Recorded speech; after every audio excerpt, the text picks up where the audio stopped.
I feel that if the learner knows how to learn the content, that is where, a large portion of the teacher responsibility is over, because the child or an adult, the learners basically, will know how to go about the process of learning and how to make sense of what he or she is learning. So I think when we are teaching a child, a learner, about how to learn, that is going to take the topmost priority on my list as a teacher. Kritika, you are on mute.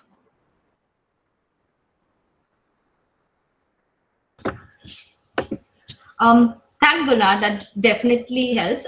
Can you tell me about the importance of learners or learning autonomy to a child and a teacher's learning process? I personally am a fan of this concept of autonomous learning. And as an educator, also, my main aim is to provide this kind of power to my kids, to my students, where they are independent of the process of learning. So even though when I was doing my degree in education, I came through so many concepts where, how we can empower the learner, how to go about the process where the learners can take responsibility and ownership of their own education, their own learning, not just education limited to school or college, but beyond that also. And here is where this teacher's role comes, and it also makes things easier for an educator. So what I feel is, after some point of time, when a repo is made, or the teacher's process of learning is understood by the learners, that is when we can delegate this authority among the kids about how they want to learn and what they want to learn.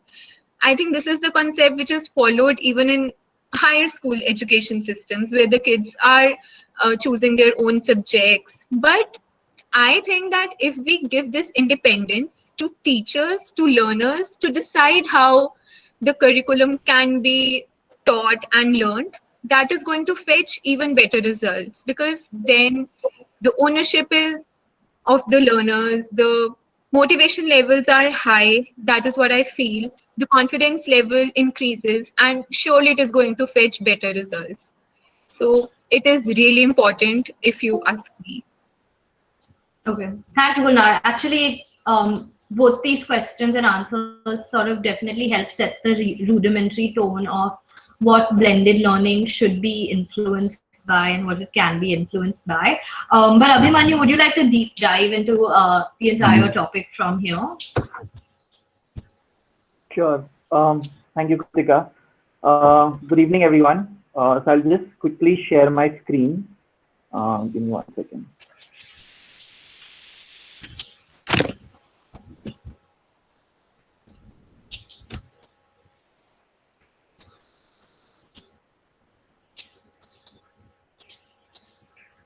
So good evening, everyone. Welcome to our blended learning session, blended learning user experiences at 321.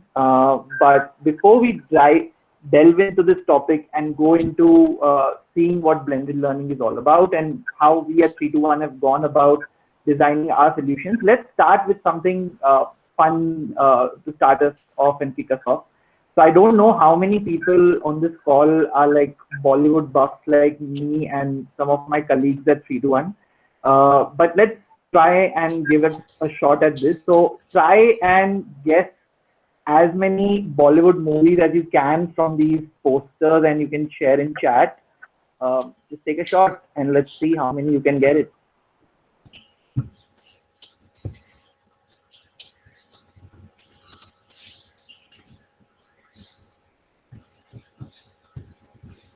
There are some old, there are some new, there are some easy ones, there are some difficult ones.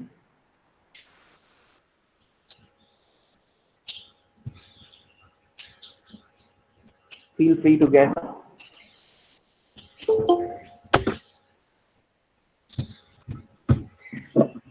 Hera Fairy?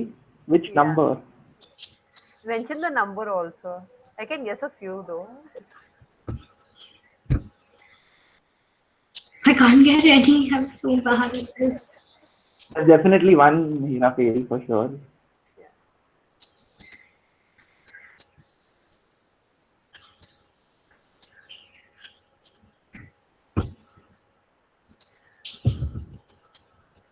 Three Idiots. I can see some easy ones coming in. It's great. Andhadhun.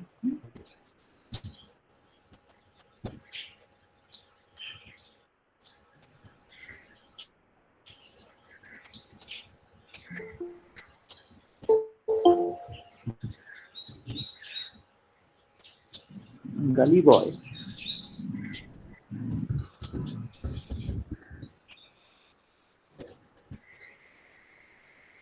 I think the 14th one I have got it, but I think it's a bit difficult for everyone to get it.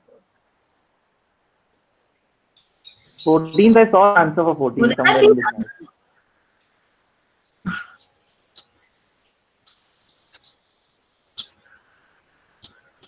I think 15th might be a little difficult. I don't know.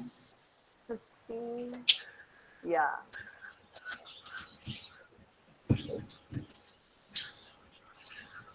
Yes, Gargi, you're right.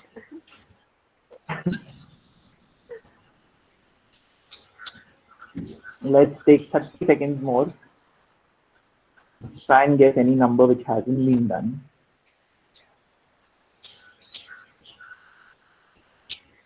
Yeah, 15 just kabhi haan, kabhi na. Have to be like, I personally feel you have to be a diehard SRK fan to know that movie. So, pretty cool.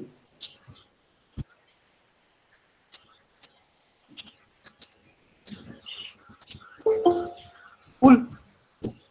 Awesome. I can see some wonderful responses, and it's great to know that I am not the only Bollywood buff person on this call, which is great. So thank you so much for engaging with that activity. It was just a fun way to get us started. So with that, we now delve into our topic for our day, for which we all are here, which is blended learning user experiences at 3 to 1. So before we begin on that, I'll just quickly introduce myself. Kritika already has given you a brief intro. So as she mentioned, I've been working with 3 to 1 for the last 3.5 years.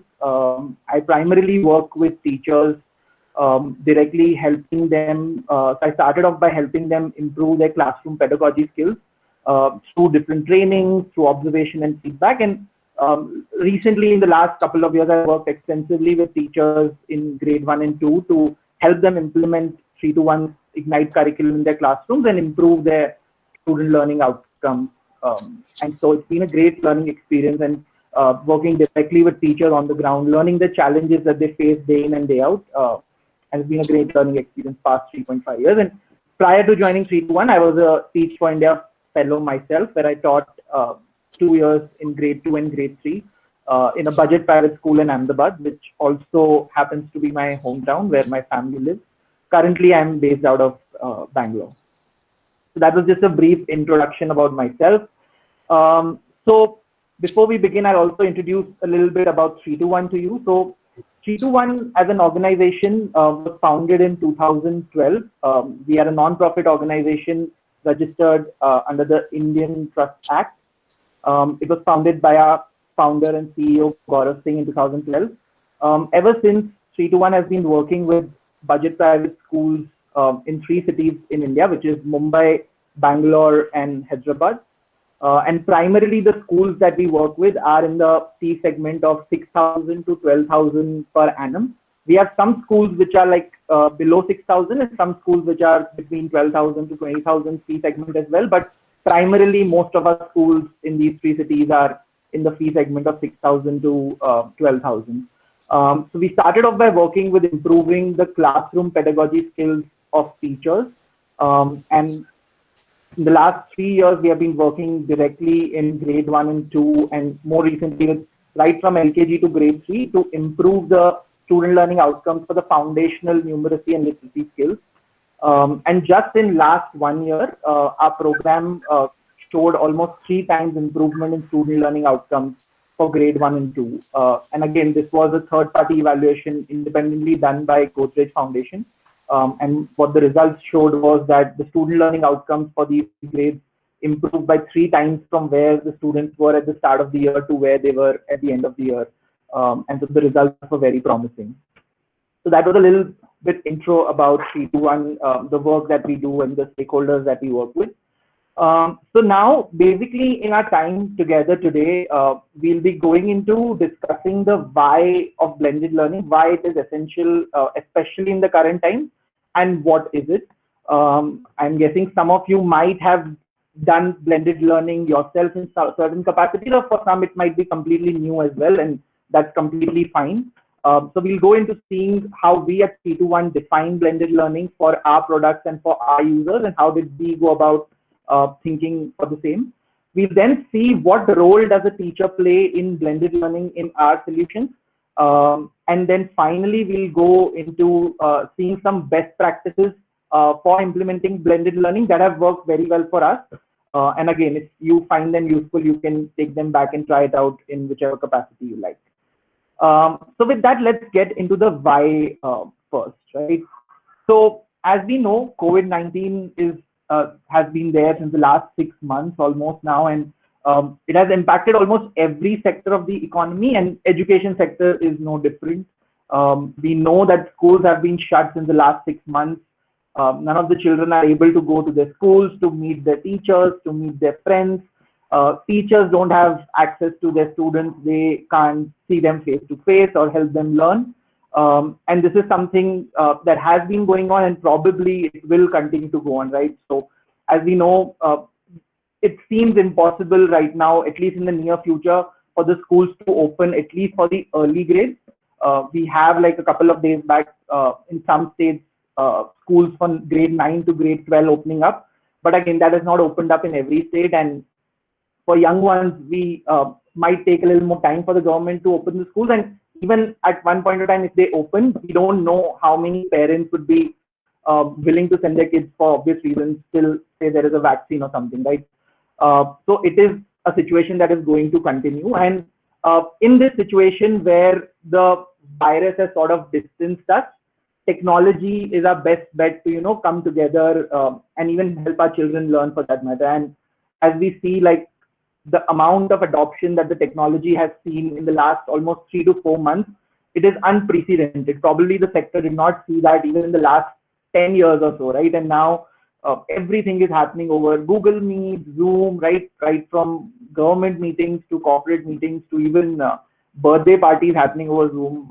I myself have attended almost 3 to 4 friends' birthday parties over Zoom in the last 3 to 4 months. And so it's literally everything that's happening online. And it's something that we have to rely on given the situation, right? And so technology becomes that much more essential to reach our kids in these current times. And for that reason, blended learning becomes that much more important in the recent times, right?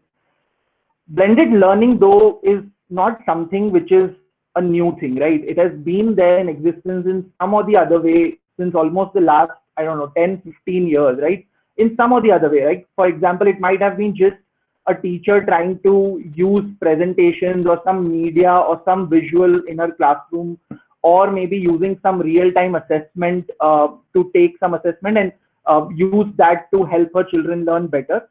So we have been trying to adopt in some ways blended learning through a long time. And essentially what it means is it is some aspect of face-to-face learning coming together with online learning, right?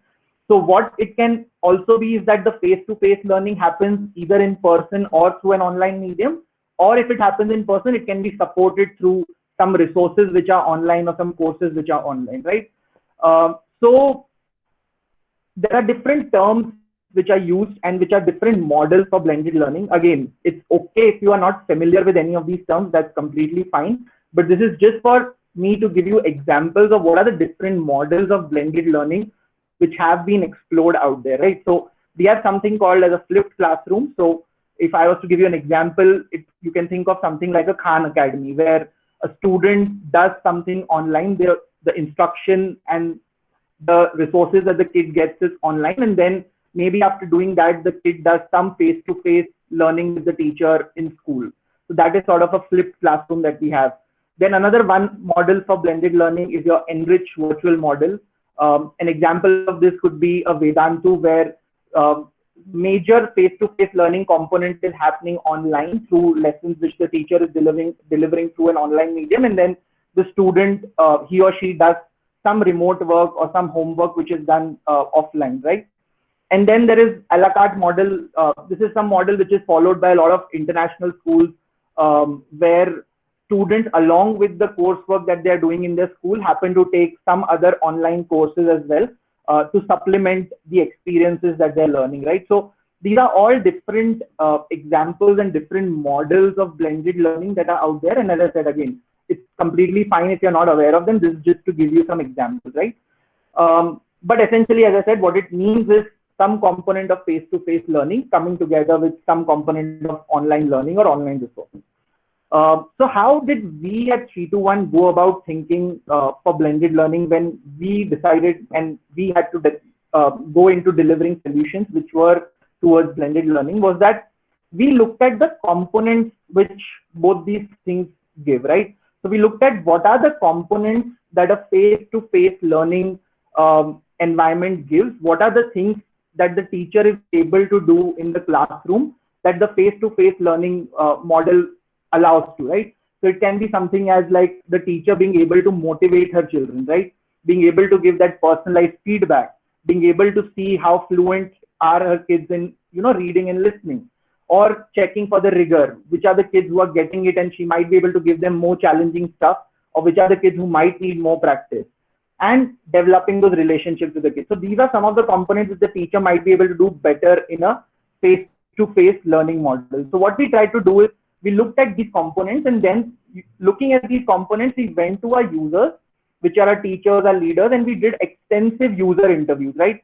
We tried asking them, what are the challenges that you're facing, or what are things that you're struggling with, or what are these components that would be most essential for you? And a lot of teachers are like, we have never done online classes. Now I have to plan for an online class. I have to see how do I make a PPT, how I make a resource. And then I have to also see how do I motivate my child, how do I reach out to them, give them feedback.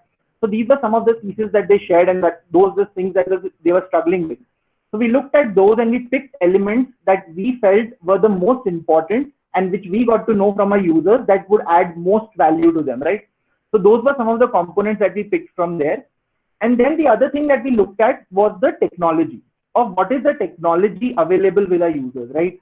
So for schools and which are like in the higher fee segment, say with fee segments 30,000, 40,000 and above, for them, when the pandemic hit, it was not that difficult for them because a lot of their parents have access to good data. There are dedicated devices which the kids had. So for them, it was just taking things that they were doing in the face-to-face learning model and just taking them to, say, a Zoom classroom or, say, a Google classroom, right? So it was for them very business as usual. Like I have my own niece who is attending like almost 3 to 4 hours of Zoom classes every day. She has from like 8:30 to 12:30 where she's attending these Zoom classes for 4 hours. And I know a lot of other friends who have their niece and nephews who are doing something similar. Now again, the effectiveness and the efficiency of that is a different question, but that is how some of these schools where the access was very easy, they tackled the situation. However, for our users, as I mentioned, that we work with schools which are predominantly in the 6,000 to 12,000 fee segment, I think when we reached out to them, we asked them, we realized the technology challenges that there are there, right? A lot of the parents were like, we don't have access to data or like high data. A lot of them were also mentioning that, we have 2 to 3 kids that are home, and then there is a kid who is, say, in a higher grade, in 6th or 7th grade. So he takes over the device and there's just one device available between those 2 to 3 kids.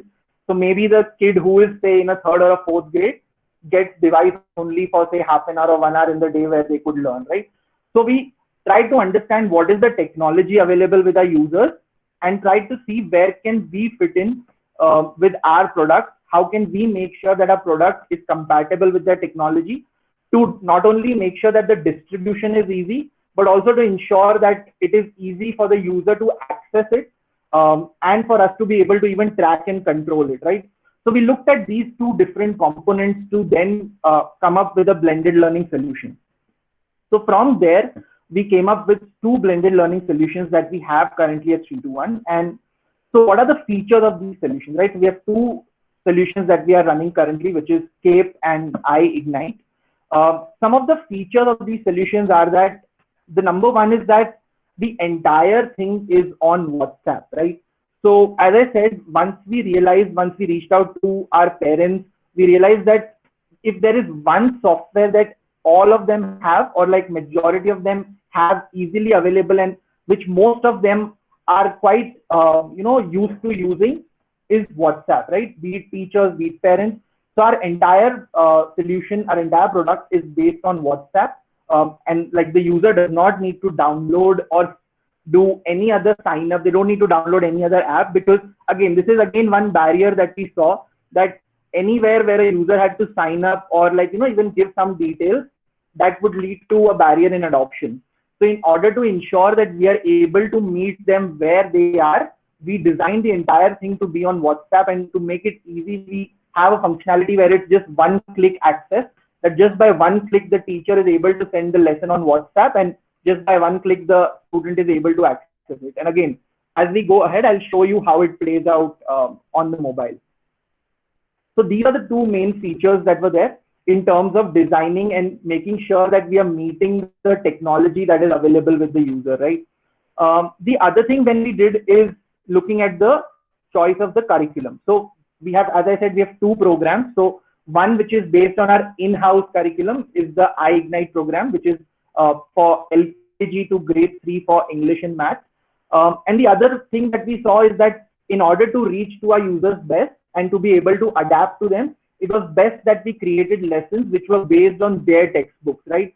So we have a CAPE program, which is based on CBSE as well as 3 state curriculums, which is Karnataka state curriculum, Telangana and Maharashtra. So we took their curriculum and made sure that we were able to create and curate lessons for their teachers, which are aligned to their curriculum. And then that we have for grade 1 to grade 5 for English, Math, as well as EVS. And finally, one of the major features is that both of these programs are free of cost, right? Again, when we spoke to a lot of our leaders, we realized the kind of financial crunch a lot of these budget private schools have been facing for the last 6 months, right? There is no surety in terms of when the schools will start. And because of that, they are not getting the fees from the parents. They don't have enough funds to even being able to give salaries to the teachers. So a lot of financial constraints that they're facing. And so we realized that in order to ensure that adoption is there and that the children's learning can still continue in these times, it was very important to make sure that both these products are completely free of cost. And that's one of the major features of both of them, right? So these are certain features that we looked at while designing these products. Now, what are some of the problems that these solve for our users, right? So one of the major problems, as I said, that our teachers were struggling with, like when it all started in March, now not only they had to come to an online platform to reach their children, but also figure out things that they've never done before. Like say, where do I go and find resources to teach my students online, right? How do I make a PPT? Now, even if I go online, I go to YouTube, the teachers are like, there are so many videos. I don't know which one aligns to my curriculum or which one is the best that I can give to my students, right? So one of the problems that we try to solve is that we are able to create high quality content and curate and give that to our teachers, so that the teachers can then focus on the other aspects of, as I mentioned, that face-to-face learning brings in terms of motivating their children, in terms of making sure that they're able to give that feedback and ensure that student learning is happening. So they could focus their efforts there, and that's how this solution tries and helps them, right? For principals, it was a big challenge, right? Like we spoke to, I remember speaking to a principal in Bangalore sometime in, I think, early April or end April, and they were like, you know, we need to start something online for our pre-primary kids as well. And I was like, okay, so for pre-primary right now? And he was like, yeah, because somebody else in the community has already started, and if I don't, then, you know, parents will leave our school and go there, right? So they had that concern, and they wanted to make sure that they're able to meet the demands of the parents and make sure that they are able to keep the parents and students engaged, so that the parents don't leave by the time the school starts, right? So that is one thing that we tried to do through this. And again, one of the major aspects being that it needed to be at a very low cost, or completely at a like it needed to be a free of cost, given the fact that they were already facing the financial crunch. For parents, they wanted that their children's learning does not stop, and even though they are at home, and they wanted at least some learning to happen, that their kids are still remaining engaged and they're learning even in these times. And for our students, again, just fun learning methods for them to keep learning with the safety of their home and still be engaged, so that by the time the school opens and they come back to school, their learning levels haven't dropped, they haven't forgotten the things that they have learned till last year, and their learning still continues during these times, right? So these were some of the problems that our solution tries to solve through the blended learning model for each of our stakeholders, right?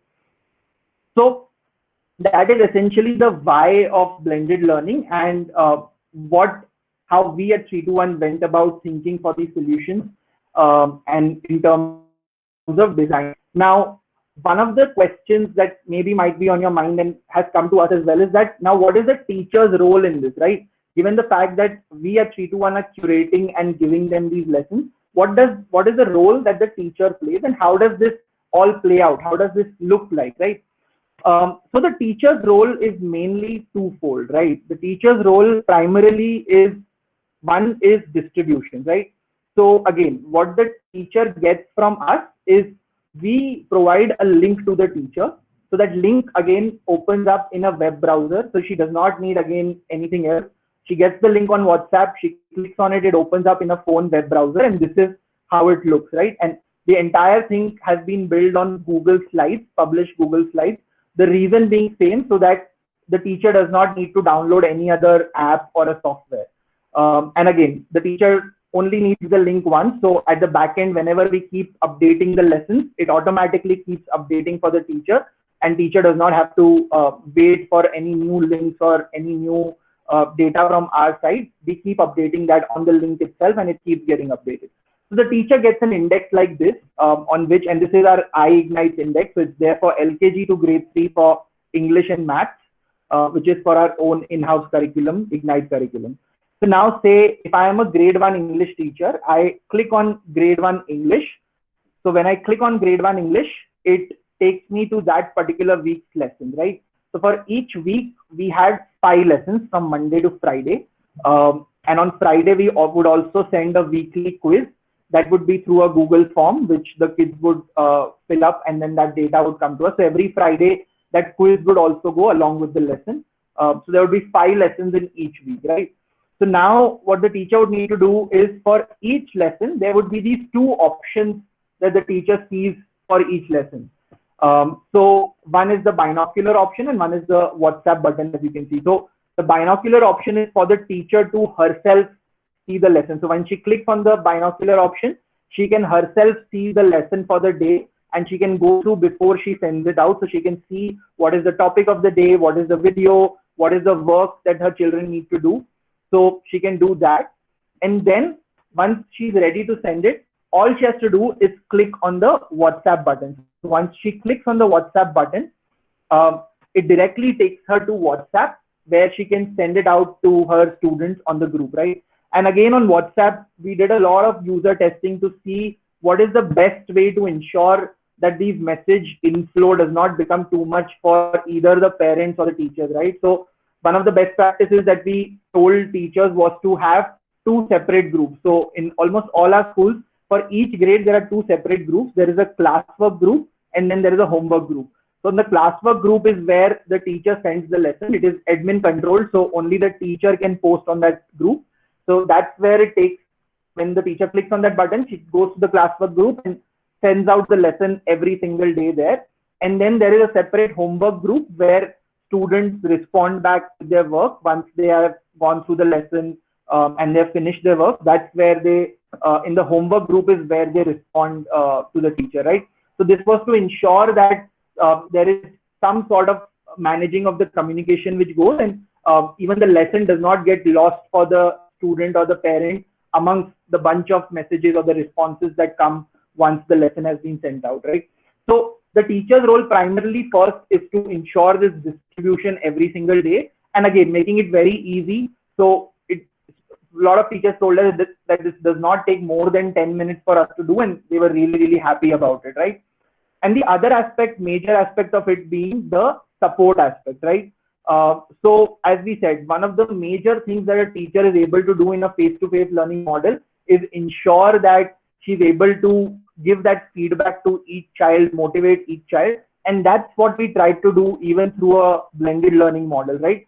So now when the students are responding with their work, teachers are acknowledging their work through emojis, through emoticons, through smileys, and also giving them individual feedback, right? And something we realize is that this emojis and all these smileys are something that all the students and parents value a lot, right? Especially something we saw with like small kids, LKG, UKG kids, where the parents were also equally involved with getting the child to do the work. So there were times when the parents would, like, if a teacher misses out on responding one message, and the parents would be like, ma'am, please send a star to our message, right?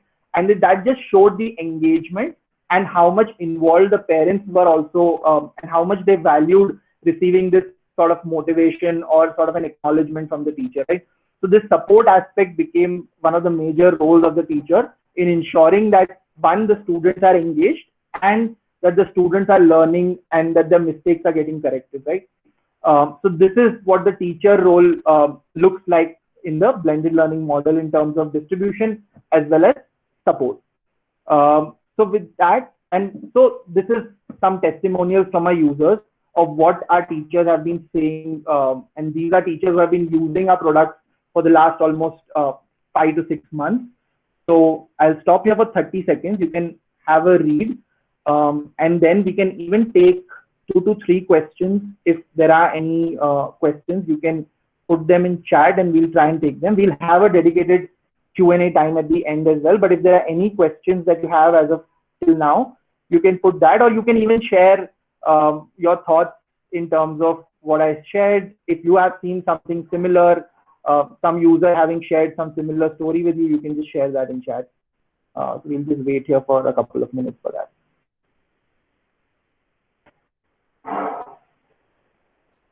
So Abhimanyu, I think Peppy has come in with a question out here regarding WhatsApp. She wants to know, is your WhatsApp model face-to-face, or does it only require receiving and sending the link of lessons and modules? Sure. So how it is like these WhatsApp, so how blended learning, so in blended learning also there are 2 different types of lessons that work. One is the synchronous lesson, which happens like on a face-to-face real-time basis, and then there is a asynchronous lesson which happens through the in some way an offline, it's happening through WhatsApp, which is an online medium, but it's happening offline where the teacher and the student don't need to be online for that time together, right? So this is the asynchronous lessons which happen. However, in some of our schools, what also happens along with this is that they have some weekly Zoom classes that they do, which they do once in the week, where they have one Zoom class where they use that time to connect with the child or clarify some errors. However, in a lot of these schools, what we also have is that why we can't do a complete face-to-face model as well is because of the device constraints of how, students, a lot of them don't have, as I said, don't have that device for more than that half an hour, so they can't really be, so we tried that out as well, where if the teacher and the students could be together and they could do that, but there was no common time which could come where they could have that face-to-face learning which could happen. And because of the device constraints also, we opted out of that face-to-face and we tried to go with this model where at least daily there is a lesson that the student gets, and there is this half an hour where the student is engaged and that they are learning at their own pace. And then what the teacher does is through that individual feedback, or sometimes through, she could do one-on-one calls with certain kids to solve their errors and clarify the mistakes.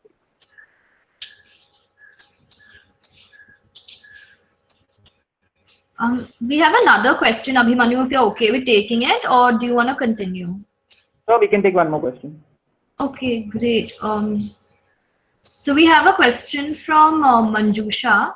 She says that they're into vocational training for community women and study centers for community children. Can they get guidance in their case in developing this kind of, I'm assuming, model for their phone app for teachers and instructors as well? Sure, like we would have to understand the requirement better, but definitely, like I think we'll be sharing our numbers at the end, so please feel free to reach out to us, and we'll definitely love to help if we can. Okay, I think we can take one more question from Padma.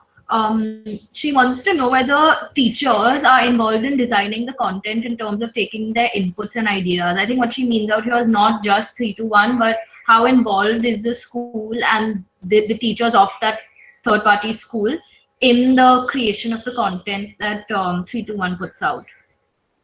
Sure. So the teachers are not directly, I would say, like involved in terms of making the content. What we do is we go online and we have a subject teams which work on curating this content, figuring out which lesson would, like, which video will align best to that particular topic or objective. And for a lot of the objectives, like for our own Ignite curriculum, we have our own team members who end up making the video. However, what we constantly keep doing is we keep asking feedback from the teachers on a very regular basis.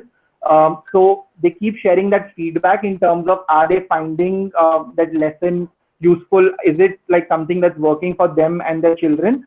So we keep doing that, and based on that feedback, we keep refining and tweaking our lessons if there is anything that comes up. But in order to ensure, like, because there's also limited time and like their time can go on in terms of focusing on the child, we ensure that we are the ones who are creating and giving them that lesson so that they can focus on supporting their children. However, we do keep taking that feedback to refine our lessons as we go.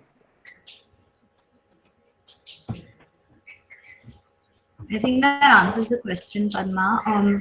Abhimanyu, one more question, or should we just go on? We can go on now, and then I think we'll again open it up for questions at the end. So we can definitely answer as many even then, right? Great. So essentially, this was what, like, as we discussed, this is what the product looks like, and the role that the teacher plays in this specifically. So now what we go into is just taking you through some of the best practices that we have found to be working really, really well. And again, if you find any of them useful, you could definitely take and try them out as well, right? So in terms of best practices, from two lenses, right? First is from a planning lens. So from a planning lens, certain best practices that we found was, one is in terms of a crisp explanation video. So in all our lessons, like as you're seeing on the screen on the left side, the lesson, it starts with a video.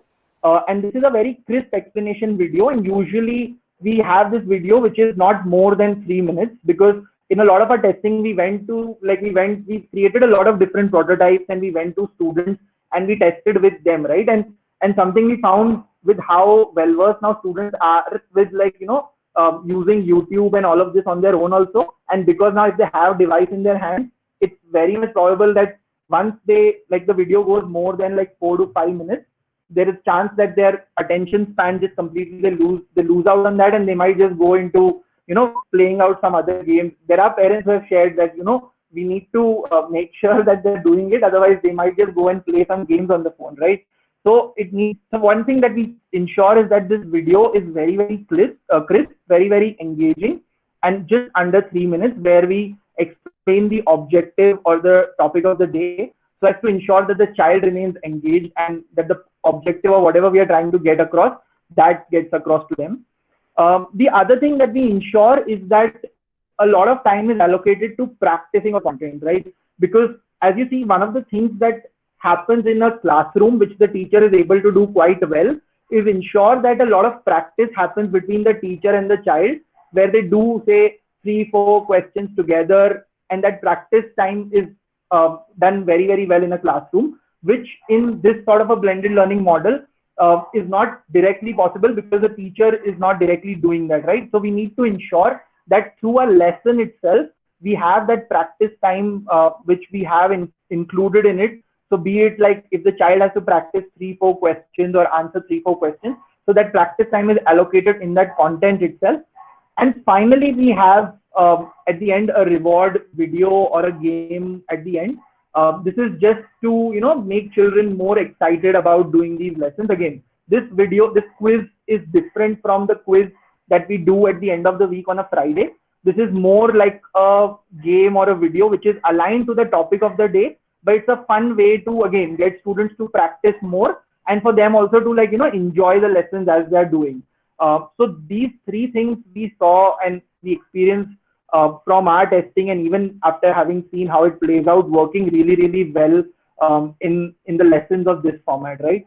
So this is one. The other thing was having a very concrete call to action, right? So at the end of every lesson, there is a concrete call to action that the child needs to do after they have gone through the lesson. And again, this is building on the habits of the user. So we found that all the kids and almost all parents are quite comfortable with, sending pictures on WhatsApp or like sending an audio note on WhatsApp. So they are quite comfortable with it.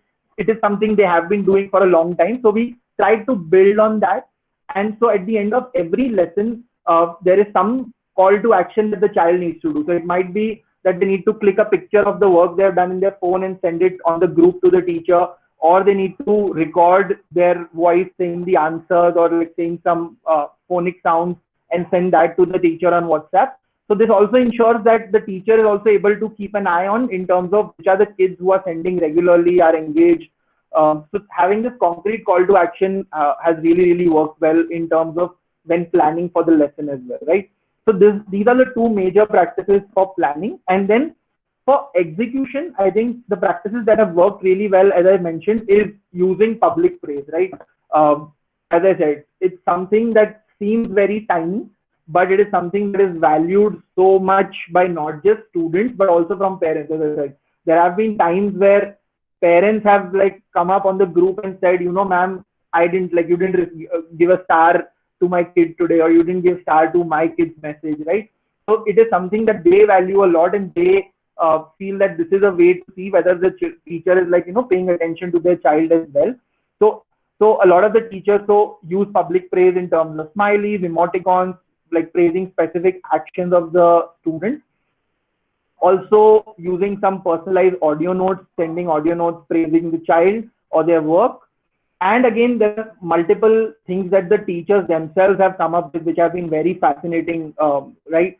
So there was this one teacher in Bangalore who made this sort of a golden ticket, and she would send this on the group every week, celebrating her students, right? In terms of best performance, or someone who's being very regular in replying. So sending a lot of these kind of gifs or images, and I think that also worked really, really well in terms of just motivating the children to respond more and more.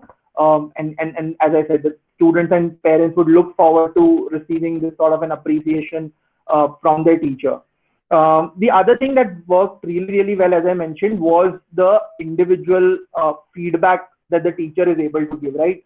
So again, building on the habits of what the teacher had, we suggested teacher to give this individual feedback. And a lot of teachers, like when we tested with them, they said, we are very comfortable with marking through that WhatsApp. On WhatsApp, there is a feature which allows you to make drawings on the picture itself.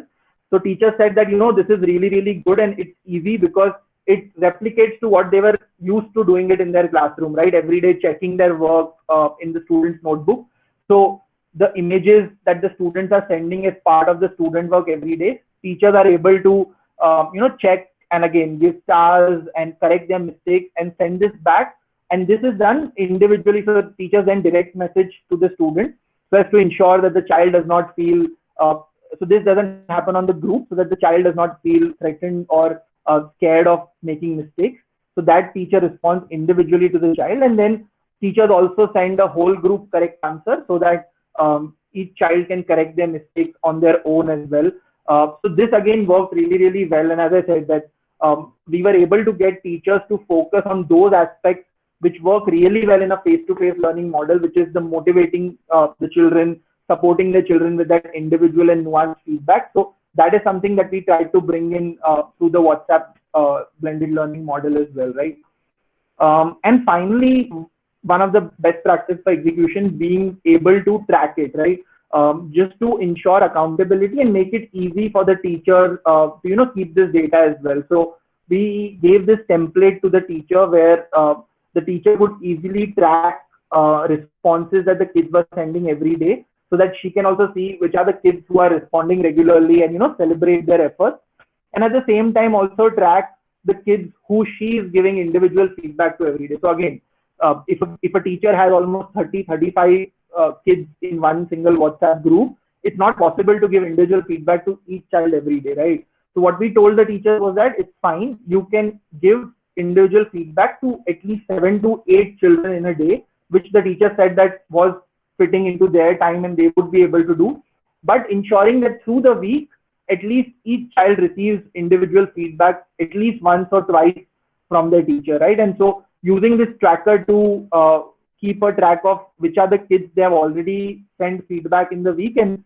which are the kids which are remaining. So to just make that entire process easier and to monitor it easily and continuously, I think this sort of a tracking system worked really well. And again, this was something which was building on their habits. So teachers are very used to making this sort of a register in their school for different admin tasks. So it was easy for them to do this. And however, what we also gave them, we gave them an Excel template as well. So in case if some teachers were comfortable with that, they could use that as well. So giving them that option, but just ensuring that making it easy for them to track it for their students as well as for themselves, right? So these are certain best practices which worked really, really well in terms of planning as well as in terms of executing this blended learning model. So again, if you find any of these useful, please feel free to take them and apply in whichever way you want. So yeah, so with that, we have covered sort of the 3 things that we wanted to, which was in terms of aligning on the why of blended learning, going into the what of it, seeing the teacher's role, how it plays out, and then discussing certain best practices for the same. So with that, almost at the end of it, right? So again, it has been, the last 6 months have been very, very challenging for all our teachers, as we know.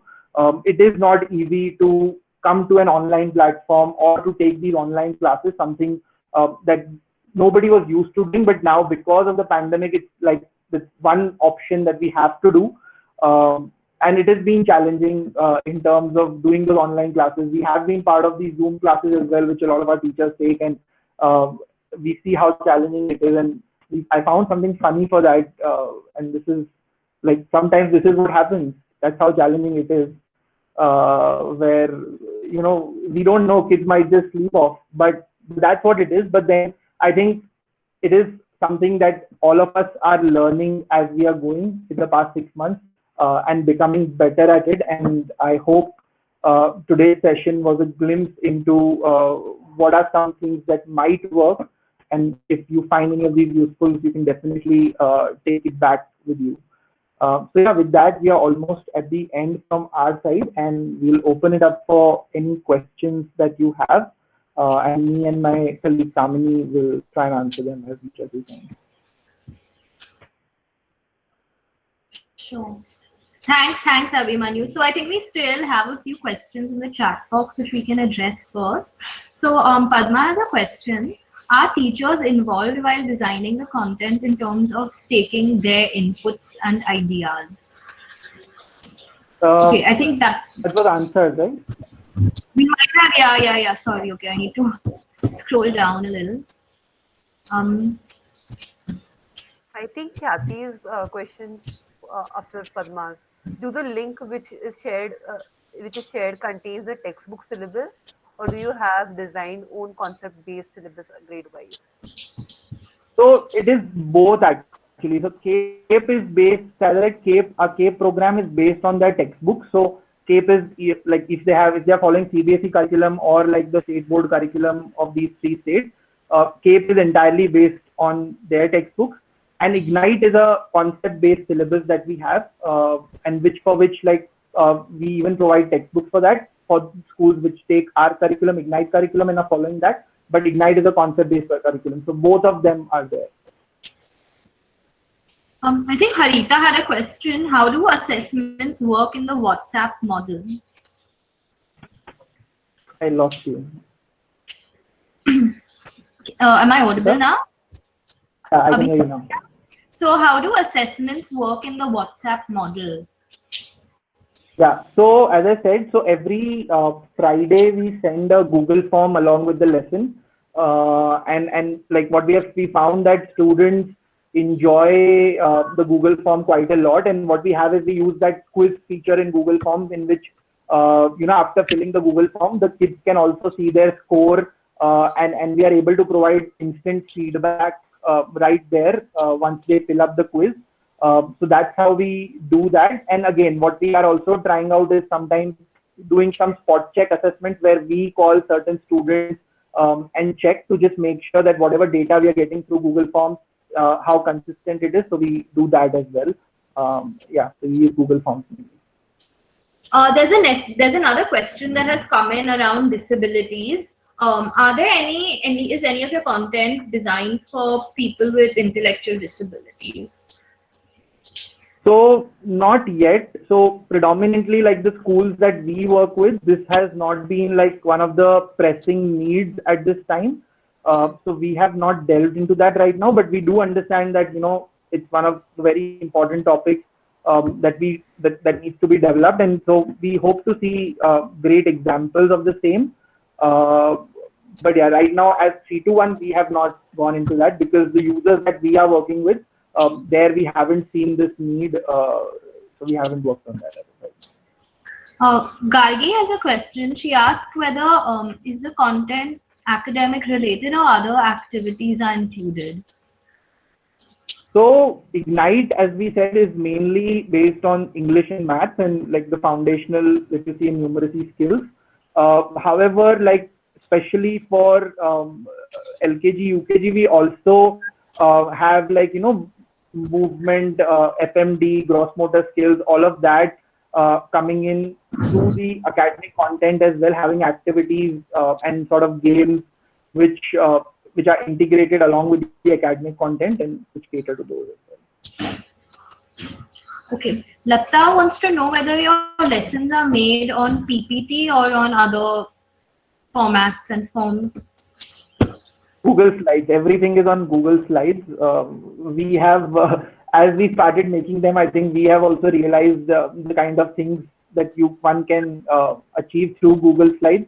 So I think everything is on Google Slides, as we said, and like the published form of Google Slides is what we are using. Okay.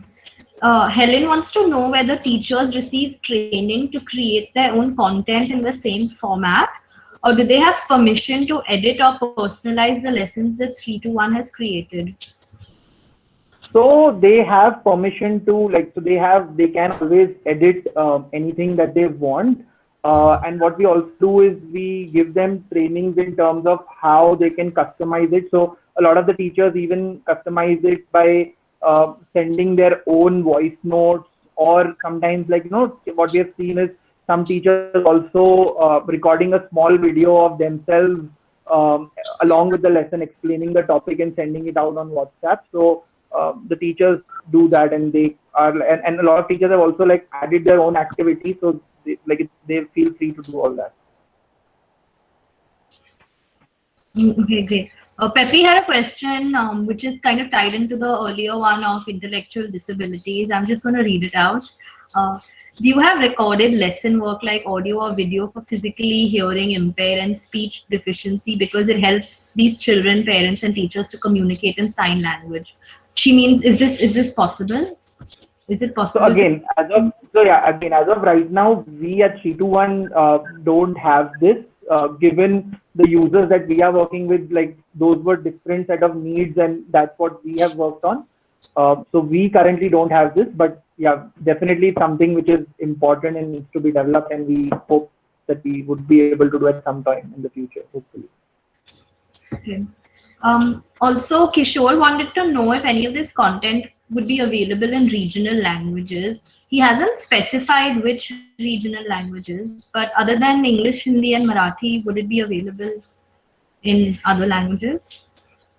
Yeah, so it is something that is sort of work in progress. I would say. So as in when we are so right now, as we said, we are currently in these three states, which is Karnataka, Telangana, and Maharashtra. So we are working on it in terms of making it possible. So, but as of right now, majorly it is in terms of English and in terms of if we have to customize it. So we have told teachers to customize it in terms of sending maybe some of the voice notes in their local language.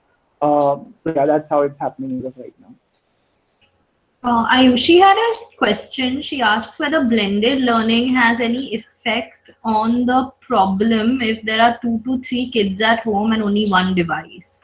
So I think what she means is there any way to work around a situation where there's only one device but many children? How do they sort of segregate their time and their use on the phone? Yeah, so I think that is the challenge which is there, especially with in terms of the users that we have, like where there is one device or like one smartphone which is available, and then there are 2 to 3 kids. So in terms of, and so keeping that in mind itself, I think what we try to do is ensure that our lessons are such like which can be completed within like a 20-30 minute sort of a time slot. And again, what we have tried to do in the best way possible is ensure flexibility. So what we tell the teachers is that you send the lesson in the morning, and then students have the flexibility of responding at any point of time in the day. So there are students who sometimes respond even at night at like 9 o'clock or 10 o'clock, given say their father might be out of home now, work has started, so they might be coming in the evening, and that's when the child gets the phone and that's when they respond. So that's how we have tried to right now cater to it in terms of ensuring flexibility. However, I think that's definitely a challenge, given if like 3 kids are there and they have to do an online class. So there needs to be time divided, and I think that's some point of consideration that we need to keep as designers as we are making that, to ensure that whatever we are making fits into that constraints and the child is able to access that in the time available with the device. Okay, great, thanks. Does anyone have any other questions for Abhimanyu or for Gulnar? I actually was curious to know whether any of these students tend to cheat. I know that like when we're in a classroom, in a traditional classroom, it's so easy to like cheat. I was wondering if it's easier now, in fact, because there's less supervision from parents as well as from teachers. So does this system sort of propagate that in any way? So what we can do, what I can share is that, so that is something that we were also skeptical about, especially with Google Forms, in terms of like kids answering to Google Forms and like maybe like if say their parents are helping, somebody is helping at home. However, what we tried to do to check for that is, as I mentioned, we did spot check assessment. So what we did is we randomly multiple times even called students like through a WhatsApp video call, like our team members did that, and then we asked them some of these questions ourselves on the video call, and the students were able to answer. So largely we found it to be consistent in terms of the data that we are getting through Google Forms was consistent in terms of the spot check assessments that we did. So largely we think that it's working really well, but yeah, definitely there might be some exceptions here and there. But largely it seems to be that the data that we're getting through Google Forms is consistent, and like the children are able to do those questions. Yeah, it's always best to place trust in the children and to see them actually flourish and do well in school, rather than look at it from rather than cast suspicion on them. So definitely. I think many of the participants want to know if 321 can be contacted. Of course they can. I think Kamini has shared details of the email address you all can reach 321 at, as well as the website details. Aarti has shared the feedback form with all of you all, so I request all the participants present here today to fill it out and indicate on the form whether you would be interested in being reached out to by 321 for content, or just to have a conversation with them around content and blended learning. Yeah, but thank you all so much for coming in today. Thank you so much, Abhimanyu, for sharing this extremely insightful and perfect presentation. It's been a very fruitful discussion, and I'm sure all the NGOs present here today have a lot to take away. I'm sure you will hear back from many of them as well.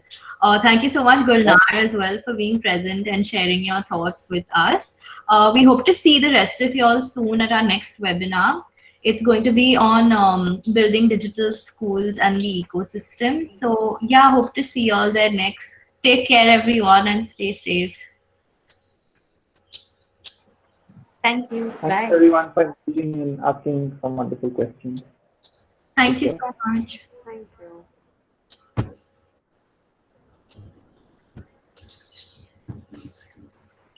Thank you. Thank you. Thank you.